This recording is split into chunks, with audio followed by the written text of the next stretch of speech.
భద్రాద్రి కొత్తగూడెం జిల్లా కొత్తగూడెం ప్రభుత్వ మెడికల్ కళాశాలలో 77వ గణతంత్ర దినోత్సవ వేడుకలు ఘనంగా జరిగాయి. కళాశాల ప్రిన్సిపల్ డాక్టర్ శ్రీహరిరావు జాతీయ జెండాను ఎగురవేసి జెండా వందనం చేశారు.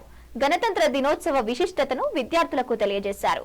ఈ కార్యక్రమంలో మెడికల్ కళాశాల వైద్య విద్యార్థులు, అధ్యాపక బృందం, సిబ్బంది తదితరులు పాల్గొన్నారు. సింధు గుజరాత్ మరాఠా ద్రావిడ ఉత్కళ వంగా వింధ్య హిమాచల యమునా గంగా ఉచ్చల జలధి తరంగా తవ శుభ నామే జాగే తవ శుభాశిష మాగే గాహే తవ జయ గాథా जनगण मंगलदायक जय हे भारत भाग्य विधाता जय